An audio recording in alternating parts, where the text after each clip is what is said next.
Well, hello. Good morning, good afternoon, good evening, good night. I don't know why I say that every week. I've just made it a thing, but we're here. I've said it again for however many weeks running. I'm not going to change the habit of a lifetime. Welcome back to the National League Review Podcast, brought to you by the Lower League. Look, I'm back once again. As you know, it is me, Grant, and I am joined once again after his week off, skiving, gallivanting, whatever the hell you want to call it, with Aaron. Aaron, welcome back, mate. Hello, it's very nice to be back. Although I'm sure there might be a bit of debate with the listeners that maybe Lauren did a better job than me last week. Who knows? But No, we need to who? tick a disability representative box in on this podcast, so I needed to come back. That's why we've But got you across both podcasts, Aaron. yeah, Just get getting, them boxes getting ticked. that, just getting that set off, and you're here. But again, what a week of action we've got to dissect. Do you know what there's a lot to do, and there's so much to talk about in so little time. So we'll try and, as usual, talk as much shit as we can about things that we know very little about. Now we know a bit. We know a bit about this, but we'll try and talk a bit about the National League and the hunt for the championship. We'll talk a bit more about the relegation battle because these are the best things to talk about just now because we are really coming to the business end of the season in the National League. There's 7 games left for most teams, and things are getting exciting. We still don't know what the playoff picture is going to look like by the time the season comes to an end, and we still don't know what the relegation picture is going to look like by the time the season comes to an end. We've all three of us between both podcasts have given our predictions for the teams that are going to go down, and we've kind of given our predictions as well for the playoff picture. Speaking of predictions and Lauren doing a better job than you, I just want to address the elephant in the room of predictions because there was a full card on Tuesday. I decided for a little bit of fun, Aaron, while you were away, that I would do the predictions. I stole your feature from the preview podcast, and I went, do you know what? Let's do predictions for the card on Tuesday and see how that goes and see how I fare against Lauren because you've not really been doing too well against her, have you, Aaron? You know what? On week number 1 of the preview podcast, I said, look, if I allow a Stockport County fan who's not even in the division to come and predict better than me on this podcast, then maybe I don't deserve to be there. We're currently 6 weeks into the predictions, and I'm 5-1 down, so I have to win. I have to win 4 of the last 7 game weeks to ensure I don't end up in a Stockport County shirt for the last podcast of the year. So you're really not doing too well. So I mean, I decided, like, how difficult can this be to win in predictions against Lauren? And I predicted the scores. I wildly predicted that Chesterfield would win 6-1. That didn't happen, but there was a 6-1 and then the Tuesday score. So I was quite happy that at least a 6-1 popped up. But Aaron, I won. I beat maybe Lauren. I'll get you on as like a ghost predictor every week now. Lauren won't know about it. I'll just get you to predict for me. Just do your predictions. So I mean, now I'm the prince of predictions, the king of the podcast. crowned myself. There we you're go. Still Scottish. Still beat Lauren, who's the queen of prediction. So doing better than you, Aaron. But yeah, you are. To be fair, I need to step up my game. Do you know what? I'll go by. I'll give you something. My team spent longer in the National League than yours has in total. Yeah, that is a bit crazy. I know. mean, should we start there then? Because at the minute, it could go either way. Whether Oldham are going to be in the National League next season or not at this point. Oh, do you know? I'm gonna tell you another prediction that me and Lauren both said last week from the podcast. You listened to it, so you know what's coming because this is going to hurt me. I think. We went in quite hard on you last week, didn't we? But we both predicted that Oldham would slip out of the playoffs and they would be the team at falter.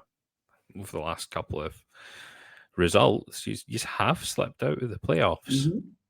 But we had a decent result at the weekend, which is really good. So that's going to go on to our very first game that we're going to talk about. So let's let's talk Oldham versus Chesterfield. Now, before you start on this game, you weren't looking forward to this game at all, were No, you? no. But Because there was a lot because riding on it for Chesterfield. There could have been even more riding on it for Chesterfield. yes, so going into the game, it looked maybe potentially that they could be crowned champions, and at our place, and that was still a possibility. And the the rational thinking Chesterfield fans, I don't seem to have a problem with.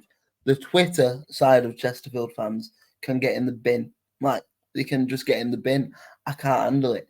So knowing that they could have rocked up on the dinner time kickoff on Saturday and all but confirmed the title in front of us would have been an absolute stinger. But I some people might call it delusion, or some people might just call it backing my boys till the very end. But I said to you in the week, didn't I? I said, for some reason, all season, if you look at our results, we've been very patchy, but we always seem to step it up against the teams that are in and around us and the teams that we need to be taking points off. So there was a little bit of me that went into Saturday's game, Except especially Aldershot. because especially because like in the last few weeks, I'm just gonna ride past what you just said, by the way. Yeah, I said except Aldershot. That was a one-off. Um, yeah, but especially in the last couple of weeks, we've talked maybe naturally and understandably. We think Chesterfield have kind of took the foot off the gas a little bit because they're so far ahead. And are they being a bit complacent? So I thought, because it's such a big game for us, maybe we'll step it up and they'll be a bit sloppy. And I've got to be honest, congratulations, you've won you've won the title, yeah. But like, I I mean, wasn't not yet. They've not won it yet. compared to the first game at Chesterfield, where we got battered and then scored in the last minute to equalise the game. They played a completely different style of football, and it suited us down to ground. If I'm honest, all they did was look for the long diag over the top of the defence to Quigley for 90 minutes. And when you've got people like Charlie Raglan and Liam Hogan, you can cut that out pretty much, and that's what we did. And obviously, we raced into a 2-0 lead. So we took the lead when Andrew Dallas, that'll be a name that stings quite a few Chesterfield fans, went through 1-on-1 with the keeper, and the keeper took him down. I actually think, maybe this is a bias view, but maybe we can put it on the Twitter afterwards. I actually think the keeper on another day could have been sent off because there wasn't any cover around the back of the keeper. But I think because it was quite early in the game, I think it was one of them where the referee didn't want to do it, to ruin Didn't the want to spectacle. ruin the game. So that's probably why it didn't happen. But then, if you've got somebody to take a penalty and you need the penalty to go in, I'm putting my wheelchair on James Norwood scoring a penalty. You know what I mean?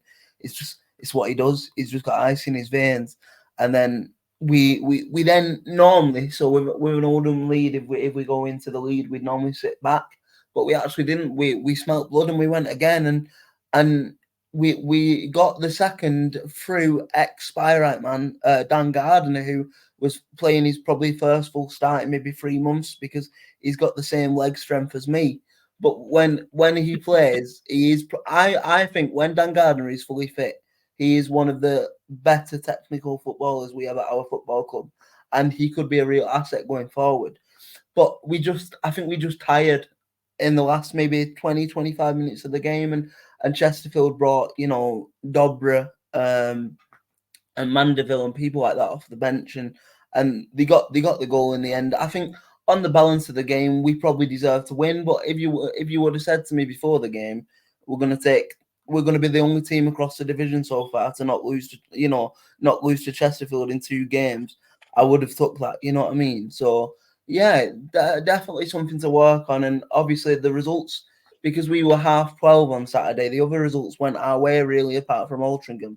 So it means that we're only a point behind it now, and it's still in our hands. I think if we can play with that intensity, I think we'll make it.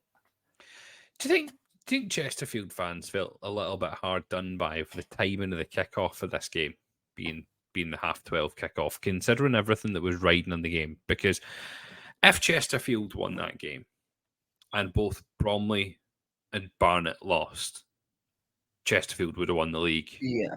Then, you see, as a fan, right? If I'm gonna see my team win the league, I want to be there when they win the league.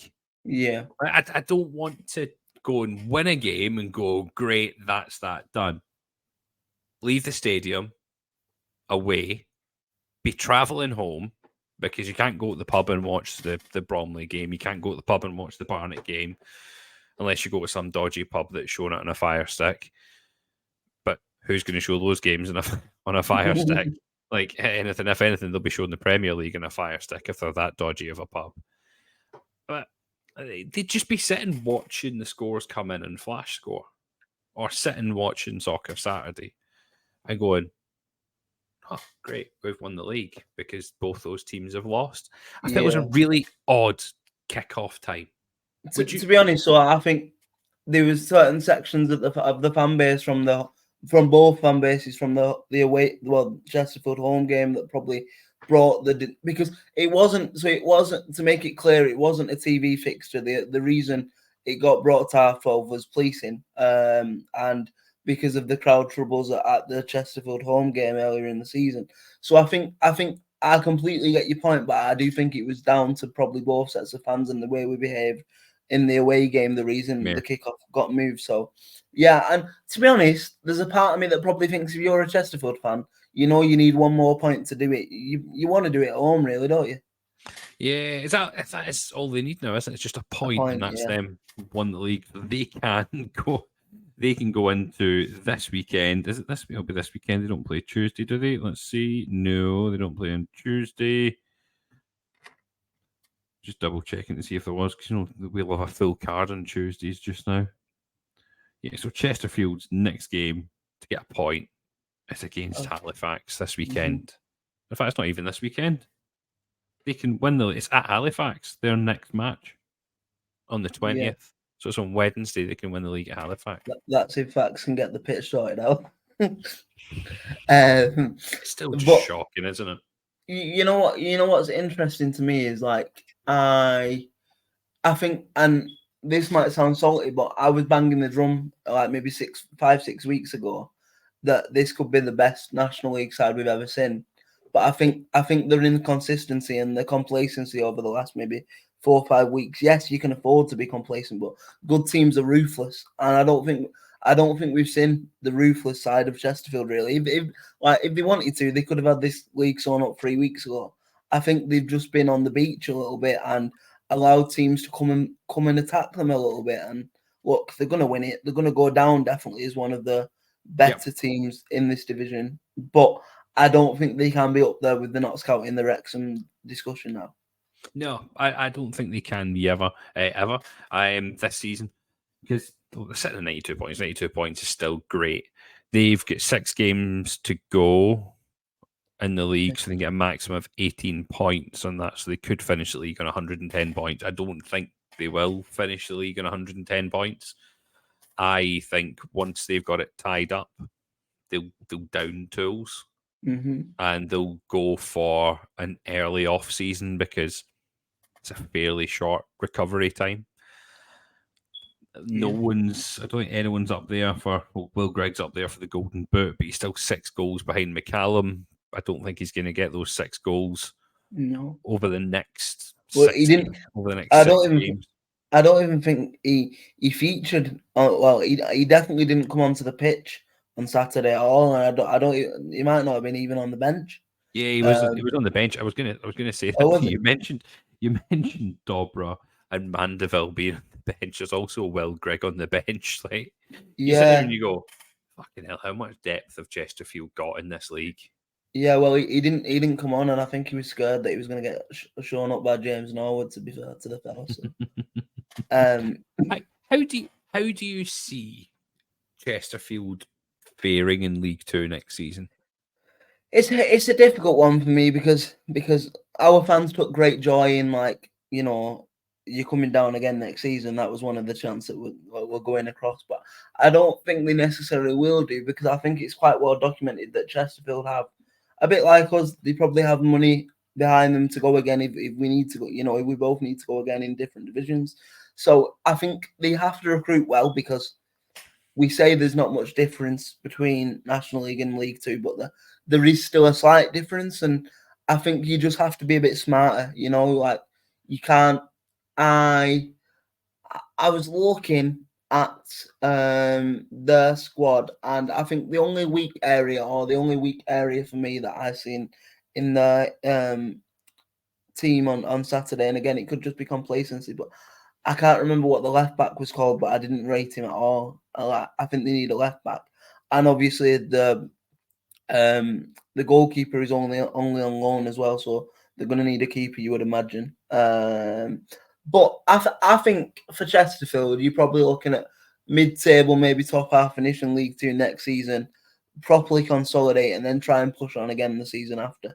Because I do think they are probably a League One club. I feel like that's where they should be, really. But then again, I've said that about Latics. I feel like if we were to put ceilings on these teams, and I think both Chesterfield and Oldham Athletic are League One clubs, but it doesn't work out like that, does it? So it'll be an interesting one. But I don't think they'll go straight back up. I can't see it, but I think they will consolidate and probably get like a top half finish. Yeah, I think they'll be mid-table to top half next season in League Two when they eventually get there. And you know what? I would take that if I was a Chesterfield fan. I don't think they'll feel the same pressure that Stockport felt, because there was a lot of pressure on Stockport to do the double straight away. And there's been so much pressure on both Wrexham and Notts County this season because they were competing so hard with each other. The money that's in Wrexham and just Notts County being Notts County last season, both teams were going at it right until the death to see who won the league. Wrexham are still very much in with a shout of potentially winning the league. There's not a lot of games left in League Two, but they can easily get autos, and Notts County have kind of just fallen away. And if you look at how good Notts County were last season in the National League, they're sitting 17th in League Two just now. Yeah. It could be a very, very similar affair for Chesterfield, because for me, this is a weaker National League than it was last season, mainly because we've lost those two, but we had those two big teams, and we had Chesterfield. It was a tough National League last season. This season's a bit weaker. I think next season will be weaker again. I think next season will be a really, really closely fought league at the top end. Assuming yous go up. I was going to say again, let me live a dream for a second. The question I was going to ask you then is, if we did get in the playoffs and win the playoffs, who do you think would win the league next year? It's really tough. It's really, really tough. Obviously, I know we probably can't answer it yet because we probably don't know who's going to finish in the bottom of League Two just yet.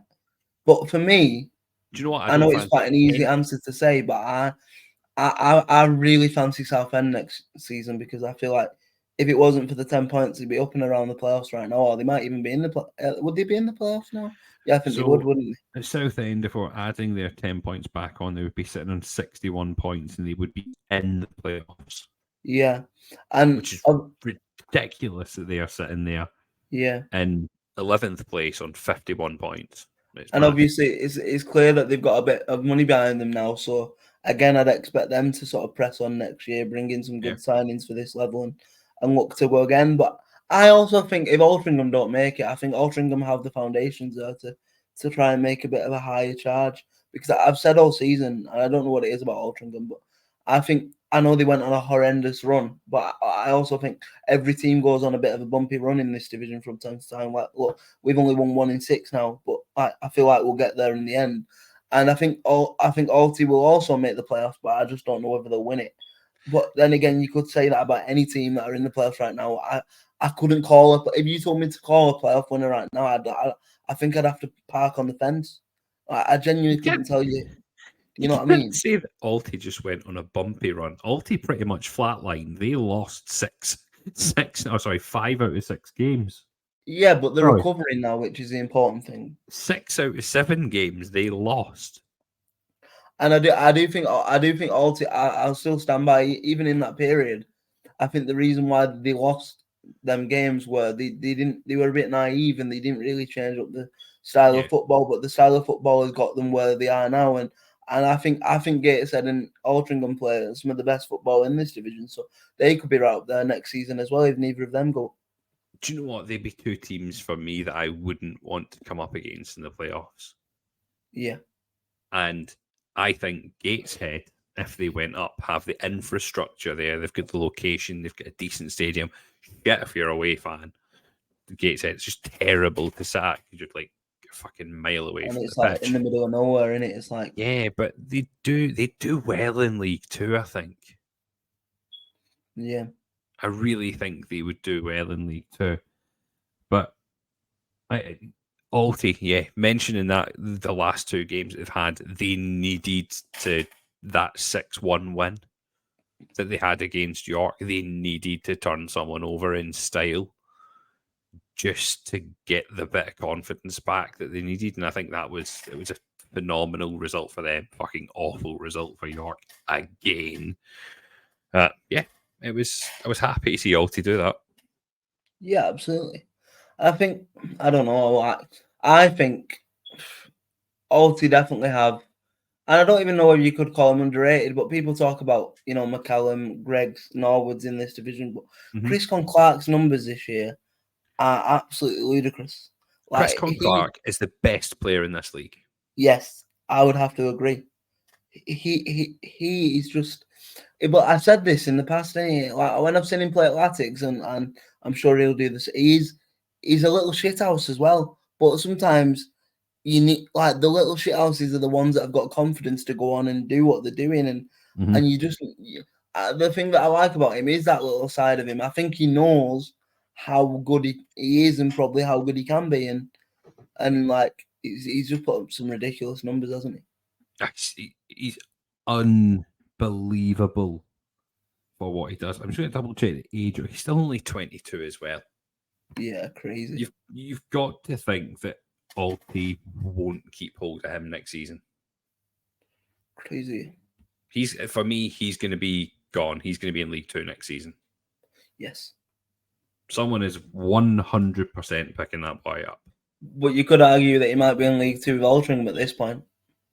I think even if he goes up with Altrincham, I think he will go move like a better side. You know where I think would suit somewhere like Chris Clark. I'm just going off some of the players that they've got and like what they've done with one of my favourite players in Davis Keeler Dunn, but I'd like to see Chris Clark in that sort of a Mansfield side. I mean, that's assuming Mansfield don't go up to League One. Yeah. Which I think they will. I think Mansfield are going to win that league now. I think that's them. They're on the path to winning League Two. Stacks are going up. So that's interesting, though. Do you not think so? If you think he's got the capabilities to play League Two, why do you not think he's got maybe the capabilities to try his hand at League One? Do you know what you see? Sometimes the jump can just be too much going from National League up to League One. Yeah. You look at the boy that's went back to Bournemouth. Oh, Tashmanga. Yeah, Tashmanga. Like, he just couldn't cut it there in League One. I think that you've got to plug that gap and prove yourself in League Two, and then sign a short-term deal, sign a 1-2 year deal, and then go and get a 2-year deal with an extension. Then that's you're sorted. The club that signed you sorted. I think he would do really well. If I'm looking at a team that would maybe stay in that league, I mean, I know they still might go up, but he'd do well in an MK Dons. He would do well in a Barrow squad, I think. I think Pete Wild would work absolute wonders with him. Barrow, again, assuming Barrow don't go up. I think he'd easily become Dan's new favourite player. Oh, he'd definitely become Dan's new player. If they weren't such a shithouse team, I think he would do well at Swindon as well. Yes. I'm reluctant to say Bradford. I don't think he would suit Bradford. No. I'm going to name one other team. Notts County. Yeah. That style of play. Yeah. I think, and the play style. Yeah. I could see that. I could see that indeed. He's going to be a sought after player again. If Alty don't go up, I'd love to see Alty keep him if Alty went up. But yeah, that would be good. That would be good. you know, we mentioned two other games. I want to touch on them fairly quickly. So we were talking about the potential of Chesterfield being able to win the league this weekend. There was two other games that were banking on that happening. One, I mean, these are two poor results for these two teams who are battling it out for second and thirds to not have to go through a playoff eliminator. Is both Bromley and Barnet. You had Bromley drawing 0-0 with Kidderminster, and we had Barnet get beat at Woking by Woking. Did you see either of those two results coming? I mean, my predictions didn't, but I actually I say that I actually had a draw between Kidderminster and my mind's just gone blank. Who did you just say? Bromley. Kidderminster and Bromley. I had a draw in the predictions there, so I hope Lauren is listening. But in terms of Barnet, I did think they'd kind of go on and seal that sort of second place, third place off now. And but Woking have been on a good run. You know, they're no slouches either. They're still scrapping. They're still in and around it. And maybe it was just an off day for Barnet. Who knows? But I think you would look at that as well, probably like with Chesterfield playing early, and them, you know, like they. I said to you before coming onto the podcast, I think maybe if you're a Chesterfield fan, you're looking at that as a missed opportunity because all you had to do really was win the game. But they didn't know, with it being a 12:30, they wouldn't have known that, would they? But Yeah. now it, you know, you get the 3 points, you're up, aren't you? So it's one of them. I think them two sides are just, I don't know. I think it just shows what we've been saying all season about the National League in terms of, apart from Chesterfield, anyone has got the capabilities to beat anyone, and I think that'll remain the theme for these last 6 games. Do you think so? Both Bromley and Barnet have been not great recently. They're putting themselves under unnecessary pressure because Solihull Moors are creeping up behind the two of them. Solihull are on 65 points. Bromley are on 67 and Barnet are on 68. There's only 3 points between them now. Solihull could easily creep into this second or third spots. Yeah. And we've not discussed that at all. We've thought this has been a given for the last however many weeks that we've done this, that Bromley and Barnet were going to finish second and third and not have to go through the eliminators. There's a real possibility that they both might have fucked this, or one of them might have fucked this. Do you think one of them could drop out?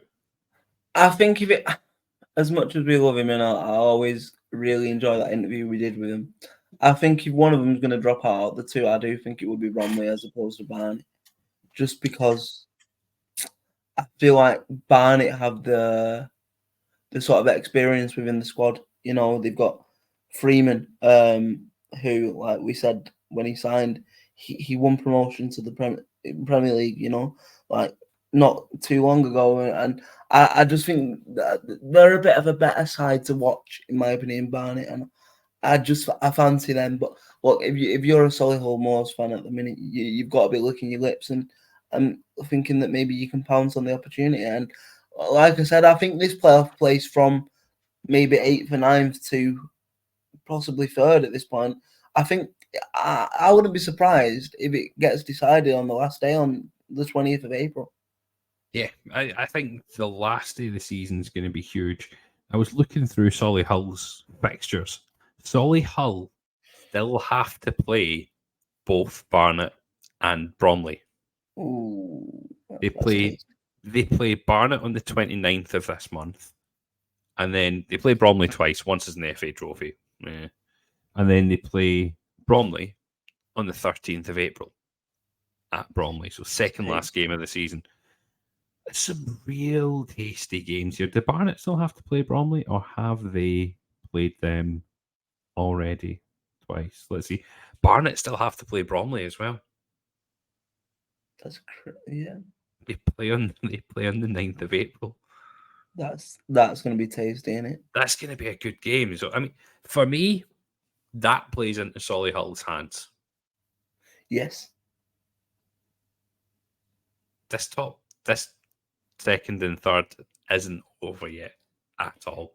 No. There's still No, so absolutely. much to play for. And do you know what?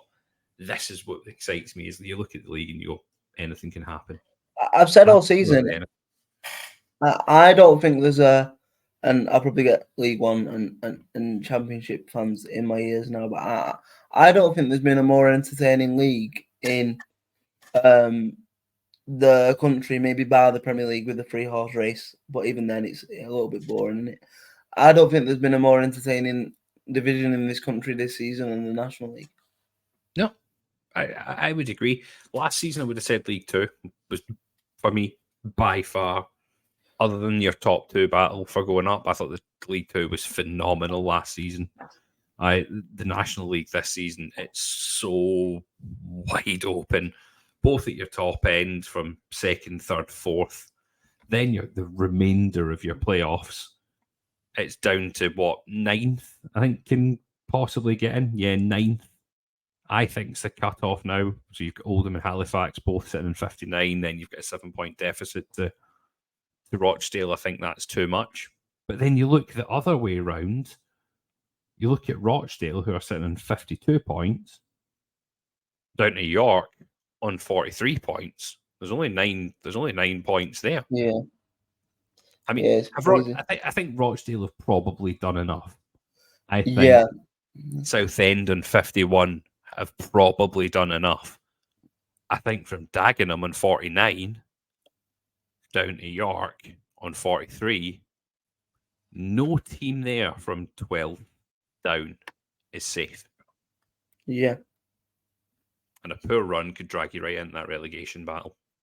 And the mad thing about the bottom 5 as well, is you look at the form over the last 5 games, and none of them are on any bit of good form, really, are they? No. Obviously, I think we can say bye-bye to Oxford and unlucky on your efforts. So they're probably gone, aren't they? But then you've got Dorking, who have won 1 game in 5. You've got Kidderminster, who have won 1 game in 5 after looking a bit promising under Phil Brown. You've got York, who obviously got a massive win this weekend. I don't know if you want to go there next, but they've only just won 1 in 5.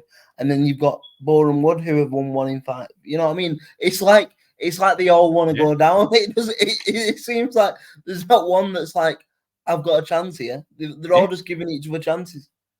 It's bonkers. Oxford can go down this weekend. It can be confirmed. They've got 5 games left. The maximum amount of points they can get is 44. You look at Dorking and Kidderminster both on. In fact, yeah. You look at Boreham Wood, who are on 44 points just now. So if Boreham Wood get a point, Oxford are down this weekend. The only way that Oxford can stay up is if Boreham Wood lose every game for the rest of the season, and Oxford miraculously score a fuckload of goals. And Oxford would have to win every game, right? Yeah, Oxford would have to win every game. So if Oxford draw this weekend, they are down. If Boreham Wood draw this weekend, Oxford are down. Oxford have failed this weekend, and Boreham Wood have Chesterfield. I feel like our opinions on this change every week, but I feel like from now at least till it gets a bit more clearer, I'm going to ask the question again. Mm-hmm. Name your bottom 4 as things stand. Okay. Oxford, Dorking, York.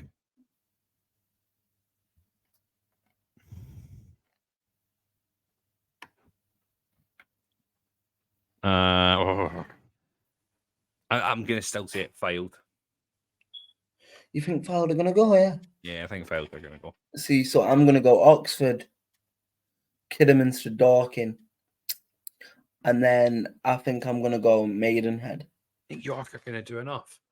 I think that hopefully that win on Saturday will put a couple of rockets up their ass, because whether they've left themselves too much work. I still think if York go down, it's a catastrophic failure. You know what I mean? They can't hide and say, "Oh well, it's been coming," or "Oh well, we've been mismanaged." Like they should be nowhere near it. So they've got to survive. You know what I mean? I'm going to tell you why I'm saying York, right? I am going to run through York's fixtures for the rest of the season.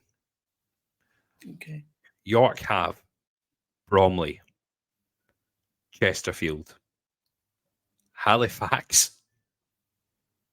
Eastleigh, Woking, and Solihull.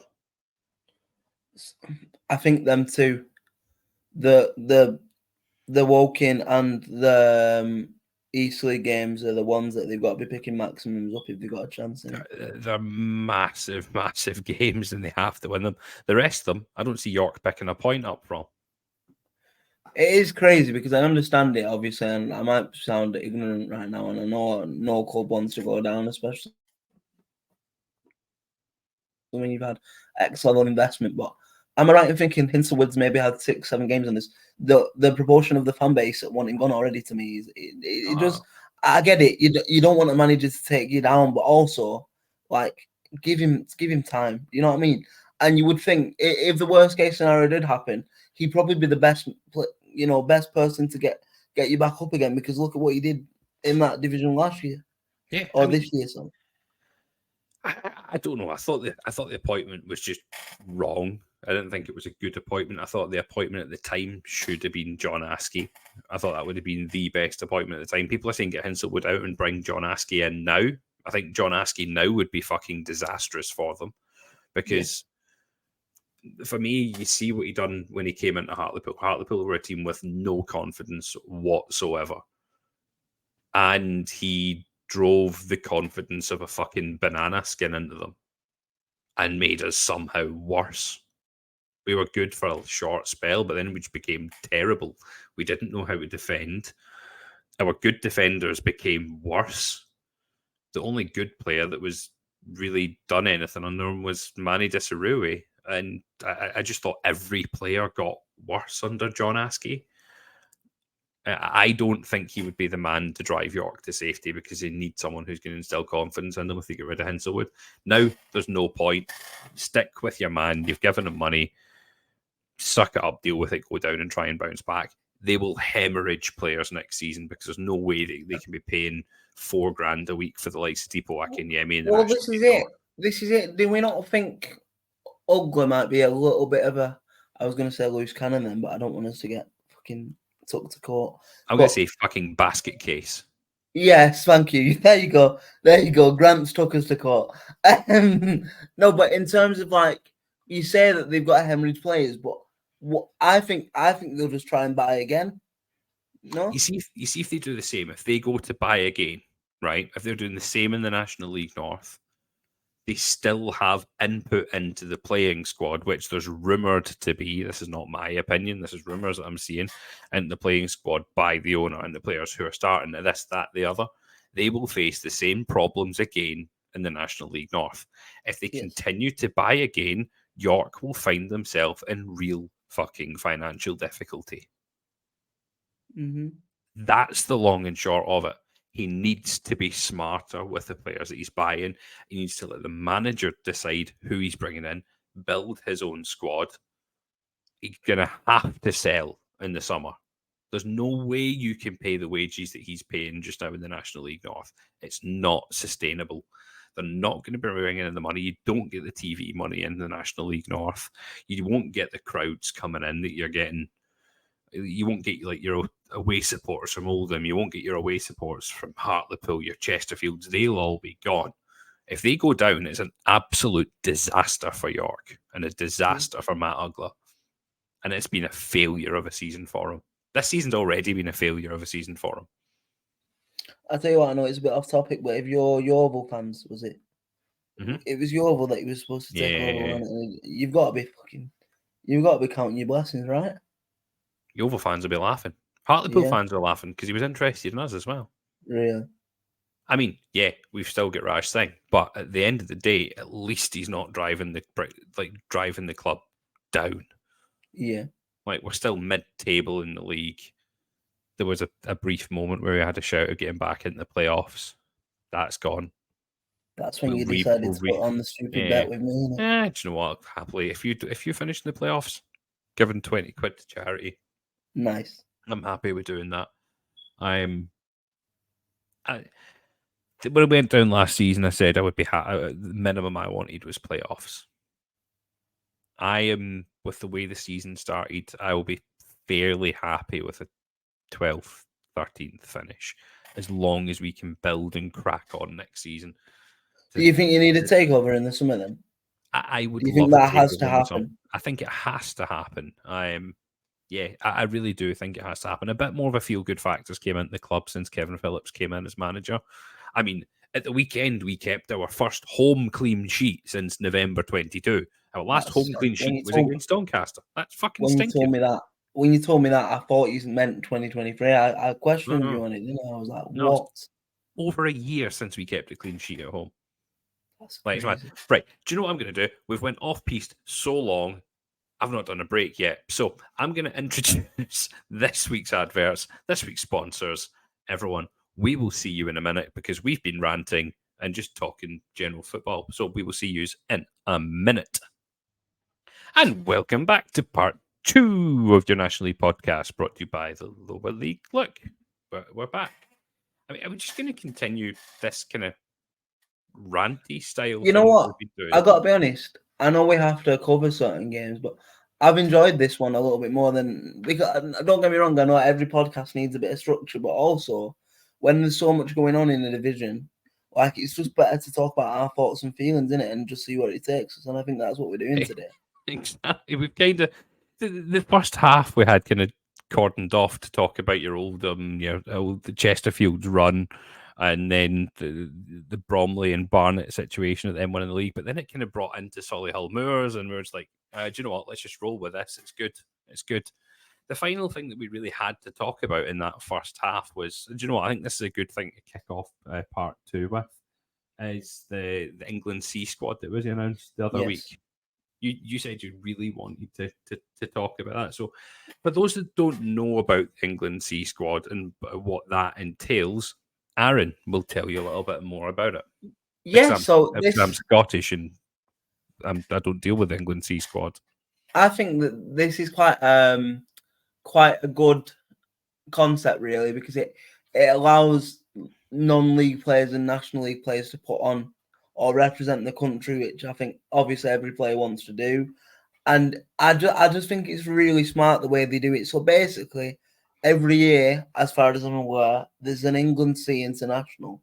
And I think it's against Wales every year. I might be wrong, but it seems to be against Wales every year, maybe because Wales are shit, and the majority of Wales's squad is National League level anyway. Maybe that's what it is. Fucking hell. You're gonna have Robbie Savage coming out, you know. But basically, so the England C squad is made up of players from the National League. But the thing that makes it nice and interesting is every team gets one nominated player. So you can't have it. Couldn't be a team full of Oldham and Chesterfield players, say, or Barnet and Chesterfield players. It has to be one from every team.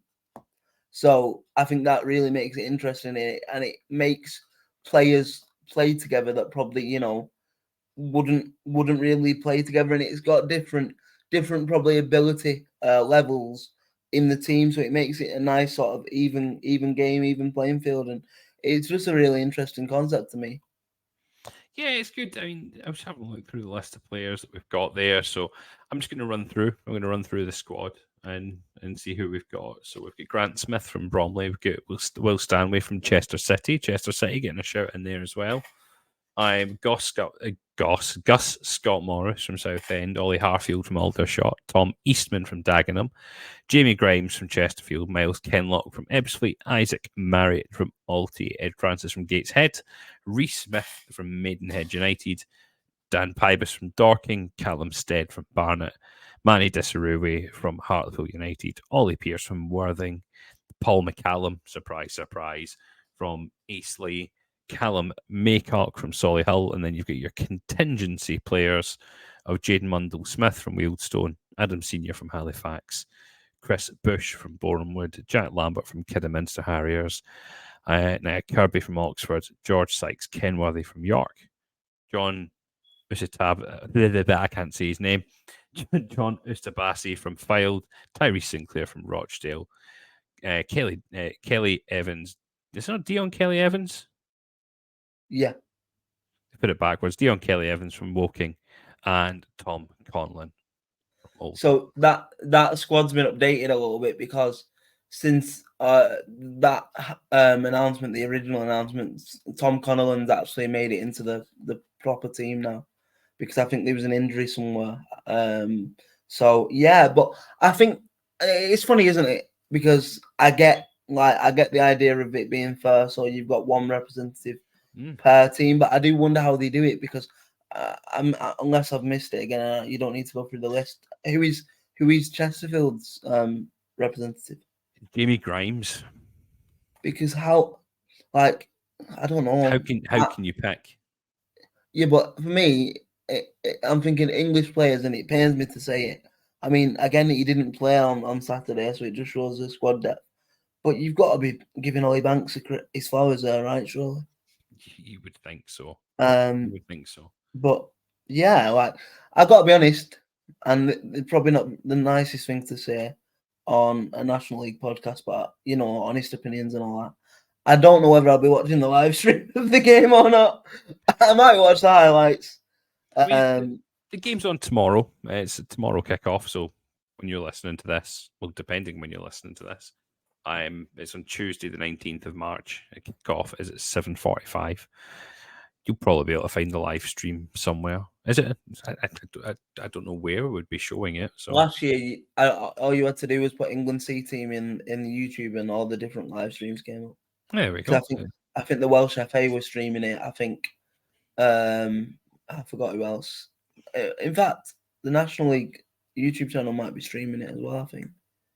So hopefully it'll be on YouTube, and any of you National League fans can sit there and watch it. I won't be able to watch it. Otherwise, I would be watching. I'd be quite keen to see how you get a group of this group of players playing with each other.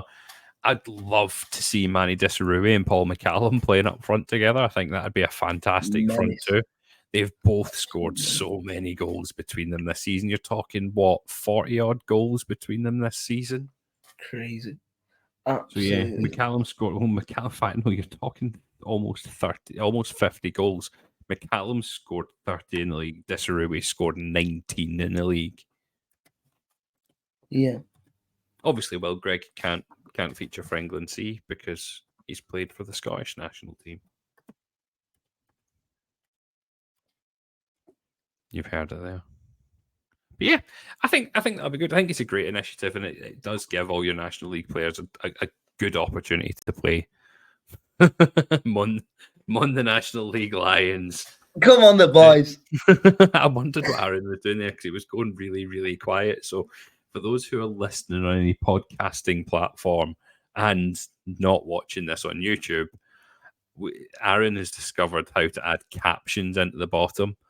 And he's put Mon the NL Lions at the bottom. Thankfully, he's not put anything a bit more X-rated across the bottom since he's discovered how to do this. Also, otherwise, I would need to age limit our YouTube video, which we don't want to do. The fact that Tom Connellan has got his flowers, but yeah, this is what I mean. I don't know how they pick it. Because surely, if you've got an Oldham player in there, an English Oldham player, surely maybe it's because of his age. I don't know, but you've got to pick James Norwood. No, like go top heavy on strike. I don't know how they do it. I don't know what the criteria is. Could you imagine and Norwood, Disarui, and McCallum all in the same squad? Fucking hell! You wouldn't want Wales would be dead. Don't you just wish that Fondop was English? We can just can we not just create dual nationality just for that one game?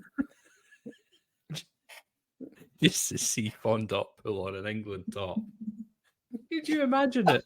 He just showboat the whole game going of playing I think it'd be the proudest moment of my life. It'd feel like a child who's playing for England. I'd be crying at the TV. The Fondop Talum Terrace would be going wild. What a boy. Should we crack back on to some results from this week or from the weekend just I gone? think we should. So, we're talking about teams that we're talking playoffs, teams kind of faltering a little bit, and we mentioned Gateshead. I'm probably playing some of the best football in this league. They did get beat 4-2 by Ebbsfleet, though. Yes. What the fuck happened? And don't say they get beat 4-2 by Ebbsfleet. Well, I think again there was a very very early red card in this game, wasn't there? I think it was a Wasn't red it card something? after It was something at the five, 5th minute, wasn't it? 5 minutes. Yeah, so Yeah. they were always gonna be an uphill battle, and I think if I'm right in thinking the pattern of play was 1-0 Ebbsfleet, 2-1 Gateshead, 2-2, Yeah. 2-2, and then 4-2 So Ebbsfleet. it was Dominic Samuel that scored. Then some cunt called Whelan scored 2. Never trust them guys. Then Rakesh Bingham scored 2 on the run, and then in fact Rakesh Bingham scored a hat trick.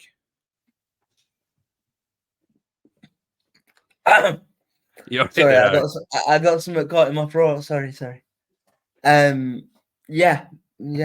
Sorry, I'm all over the place. Yeah, but look, it's again, it's a bad result for Gateshead, and but the I still fancy them. I still fancy them to be in and around that race and that place. But obviously it's a big result for Ebbsfleet, isn't it? Yeah, it's a massive result for Ebbsfleet. I think it's pulling them kind of a little bit safer. It brings them on to 47 points. They're only 4 points clear of York, but it could be a vital gap for them at this time of the season. A really vital gap for them with the games to go. I'm going to look at Ebbsfleet's final few games that they've got. We've done this quite a lot today. They're coming into Halifax, then they've got Southend, then they've got Dagenham, Fylde, Solihull, Alty, and Boreham Wood. So they've got plenty of points that I think that they can pick up on. They've got winnable games in there. I think they can pick up points from Dagenham. They can pick up points from Fylde. And while you're in, you might as well do the same for Gateshead and see whether they can stay in the playoffs. Let's see who we've got in for Gateshead coming into their final few games of the season.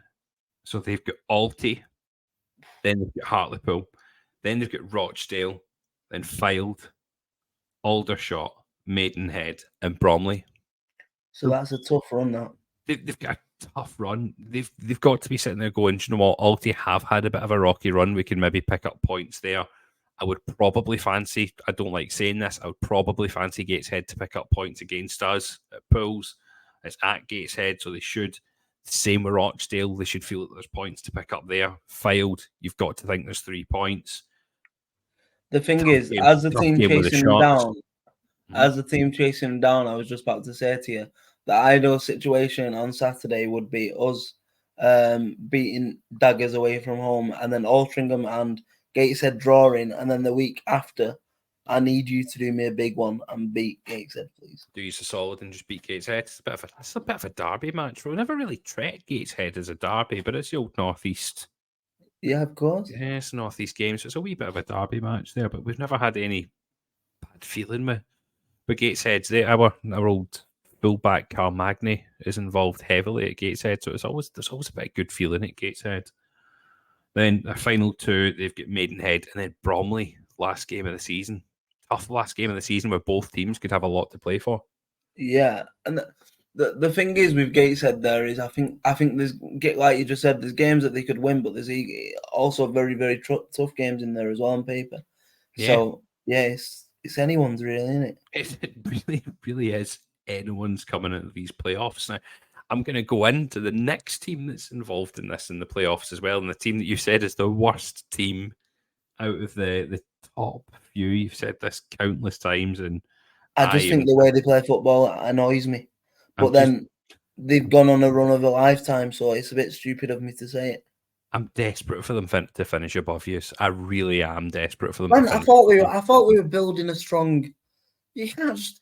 You kicked me when I'm down last week when I'm not even here to defend myself, and then the rude bastard has just said that he hopes he finished. What have I done to you? I've literally not said anything about Hartlepool ever. I just do, but it's just for gets and shiggles, mate. It's just for a bit of banter. You know what? I quit. I quit. Off you go then. Off you go. I'll see you later on. I've just booted him off. I'll bring him back in now. Oh, Aaron's back with us. I'm telling you, you can't survive without the disability quota, mate. We need Jen, mate. That's what it's all about. But no, Halifax No, picked but up probably I their think easiest 3 points of the season in all seriousness against Oxford. They won 2-0. yes. I think this game, well, it depends when it gets put back in the fixture, really, because obviously we were supposed to play Gateshead. Was it last week? And because the pitch was like an absolute sand pit, Do you mean it got Halifax? called off. So yeah, sorry, who did I say? Gateshead. Yeah, sorry, yeah, Halifax. So we've still got to play Halifax, and I think that game and the Altrincham game are the two biggest games left of our season. Yeah. Like, and yeah, I'll be going there, and we owe them one. After last season, there at their place because we were winning the game in the 94th minute, and where the disabled section is, all the club officials. I think I've told the story on this podcast before, but I'll tell you quickly again. All the club officials stood right behind me, and they were eyeballing me all the way through the game because I had my Oldham clubber on. And Bentelet scored like about 70 minutes to put us 1-0 ahead. So I started celebrating, going like a madman.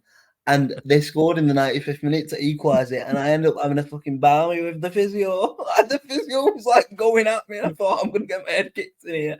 Like, I was like swearing back and forth with the physio. And it was crazy. So I'll go in there and we owe them one. And I hope our boys can do Luke's boys as well. The Fallen Soldier of the National League podcast. And yeah, so but yeah, look, it's my gripe with Halifax is I think they play disgusting football, if I'm being honest. But it's effective football, but I don't like it. Fair. Do you want me to run through their games to the end of the season? Yes. So to run through their games to the end of the season, they have Chesterfield. They still have Oldham to play as well. They have Ebbsfleet. They have Hartlepool. They have York. Then Kidderminster. Then Barnet. And then Eastleigh.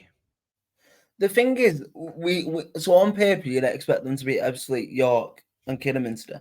But if them three teams are still scrapping, then you know what I mean. That they could be banana skins, wouldn't they? Because they're fighting for their lives. Yeah. So honestly, I know we keep saying it, but you can't call it. I don't think you can call it with any conviction, really.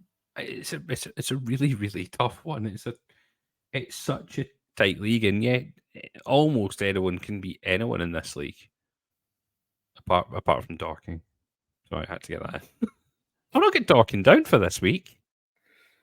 I thought they were going to get away with it as well, you know. I've not mentioned Dorking this week. Fucking hell. Other than a couple of times, but oh well. I've not mentioned them probably for good reason. Honestly, I'm surprised I've not been banned from their Twitter page yet. I know, yeah. You'll get an email at the end of the season. They're gonna take us to court. No, do you know what? At the end of the season, I probably will get an email because their last game of the season is Hartlepool at home. Fucking hell, if we're the ones to put Dorking down, our Twitter page will be lit.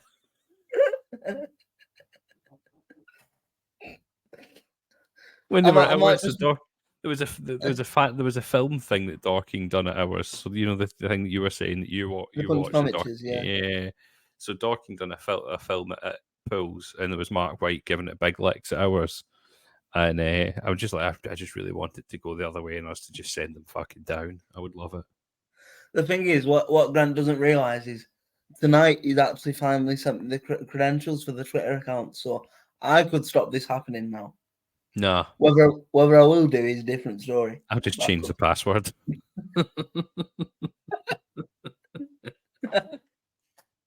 So continuing on with our playoff / relegation, this was a huge match in both ways. We had Altrincham versus Boreham Wood. Altrincham took a 1-0 win. To kind of firm there or to bring themselves back up into the playoff picture again. That's them back into sixth on 61 points, continuing after the 6-1 victory against York, and it has dropped Boreham Wood right down on that 44 points. only a point ahead of York. Yes, they have a game of hand. I'm a big believer of points on the boards are the thing to have. But yeah, they're very much in trouble at Boreham Wood. If they go down, is all the goodwill of Luke Garrard gone? We've had this discussion, haven't we, before? And I know When's this the is right probably time not. to move on?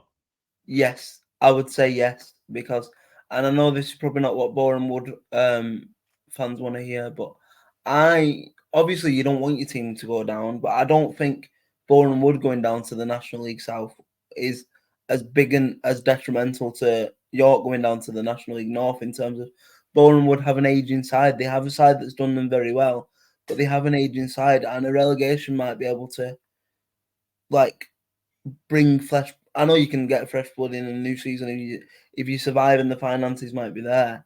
But I just think the overall age of the side is catching up with them a bit. And obviously we talked about Tashmanga's good start and he looked like he was gonna light the place up again, but he's gone a little bit quiet, hasn't he, in the last couple of weeks? I thought he was going to. I thought he was And going to smash it at double figure. yeah, and look, it's one of them. I think if the worst case did happen, like there'd probably be Boreham Wood fans saying that Luke Gerrard is like cult hero status. Maybe he's the one that deserves the shot to bring us back up, and that is a fair point. But like maybe it could be a good time for a whole cultural reset if the worst did happen, and new players, new management, new ideas. I don't know. I guess it just depends which side of the coin you look at in it. Yeah, it's a really tough one to look at. Do you know what I think would be a good thing to happen to Boreham Wood? And I'm going to be a little bit controversial here. If they stay up, I think they should get rid of Luke Garrard. I think that should be it. It's been a poor season, a really poor season. Yeah. They need to rebuild the squad. Boreham Wood are really well financially backed. We know that they're financially backed by Arsenal. Yeah. They've got a really good location. I think if Bromley drop out of the top three and don't go up in the playoffs, I think it's hard for Andy Woodman to come back from where he's been at Bromley.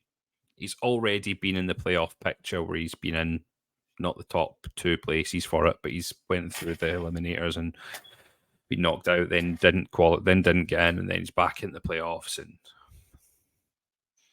would Bromley look for fresh blood to bring in to try and rejuvenate them? I think Boreham Wood should try and go after Andy Woodman. Interesting. Because I think he fits their style. I think he fits their ethos. And I think he could really build something special at Boreham Wood. So, build them into the top side. What would the permutations be? Do you think if Bromley don't make it up, they would get rid of him, or do you think he would? Like, what would the permutations be for him to leave Bromley? If they don't go up, or if they don't finish in the top three, how much further can Andy Woodman take Bromley? Yeah. But on the other side of it, it could be their highest finish ever. So it's a positive for them. But do they have that extra push? Yeah, it's going to be a weaker league next season. Could he try and push to win the league with Bromley? Like, where does he go from where they are now? I just think he would be a good fit at Boreham Wood, and if I was Boreham Wood, I would try and throw as much money as I could to try and prize Andy Woodman from Bromley. It's a very interesting take. And give him a rebuild, give him a project to work with. He's not got the biggest budget in the world with Bromley. He knows he's not got the biggest budget in the world at Bromley. Give him a budget, give him something to work with. He could work wonders. Yeah. It's definitely one to keep an eye on. It's just a wild thought of mine. Whether it's an actual thing or not, I could see it happening. I like it a lot. Now, last game, we've mentioned the basket case of Ugla. But that basket case team managed to beat Aldershot 1-0. What the fuck? It's crazy, isn't it? Because after Aldershot beat us last week, and I actually thought Aldershot were one of the better sides I've seen this season. And I don't know.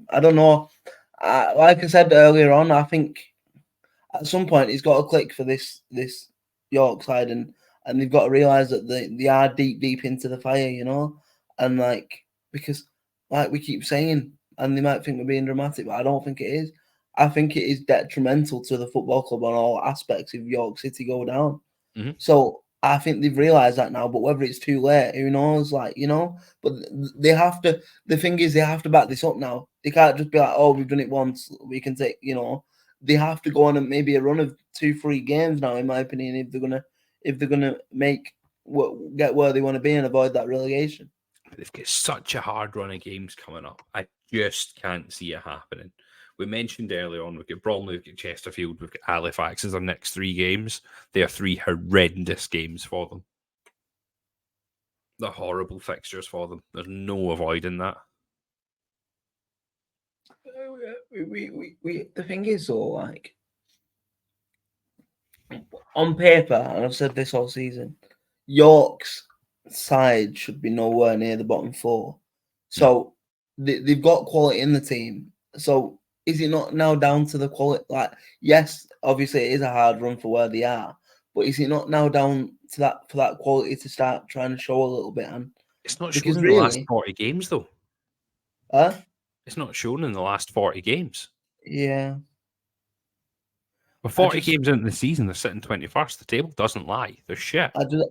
I just think they're sleepwalking into the National League. I mean, obviously that's a big result, but it does look like they're just kind of not down in tools. But I don't know what the explanation is really. But it's scary time. I don't know what they need to do. I really don't know what they need to do. They've got the players there. They've got goal scorers. They've got big money players. Like, are they paying too much money for these players? And they're just sitting going, well, I'm earning $4,000 a week. Yeah, I'll take the paycheck. Yeah, I'll just chill. I really need to care. Do I need a goal bonus? Like, I'm in the National League. I'm getting $4,000 a week. I'm sitting quite comfortable. I've more than trebled my wages from when I was playing at Ayr, because there's no way Deepo Akinyemi was getting $4,000 a week at Ayr. He was probably getting about 700 quid a week at Ayr. And now he's sitting there earning $4,000, having a jolly at York, hardly fucking playing. And I'm a big thing and give players their wage, give them something. But strikers, if they want them, I mean, should they really have a goal bonus actually? Because a striker's job's to score fucking goals. Why should you get a bonus? Why should you get a bonus for your job? Do you know what I mean? Yeah. I don't get a bonus for any time I answer the fucking phone to somebody. It is a bit of a mad question to finish the podcast on. Right, go for it. We've said Ugler is a bit of a basket case. If they do go down, do you think he'd look to sell again sell the football club again?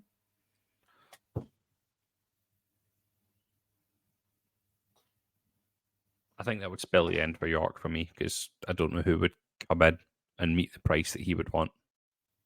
I think they would be held. I think they would be held to ransom if that happened. If they come down, I just want to see them do well next season. And I think they have to do well, don't they? Ugly for me has to get a football man in.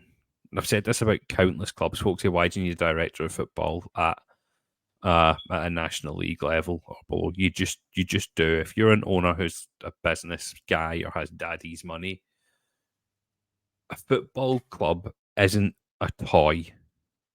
A football club is people's lives. Yeah. You're talking players here. You're talking fans who have spent years and years and years, spent so much money on the football club, blood, sweat, tears, sometimes their life. If you are a fan of a football club, the outcome of the result of your match at the weekend can depend on the rest of your weekend. It can either give Absolutely. you the highest of highs or it can put you on the lowest of lows. And this, for me, is what Matt Uglin needs to understand. He needs to bring someone in that understands football to help him run this club and put them in the right direction. So Yeah. please do the right thing. Bring someone in that knows football, not Darren Kelly. Me and Aaron both have opinions about him. Fucking hell.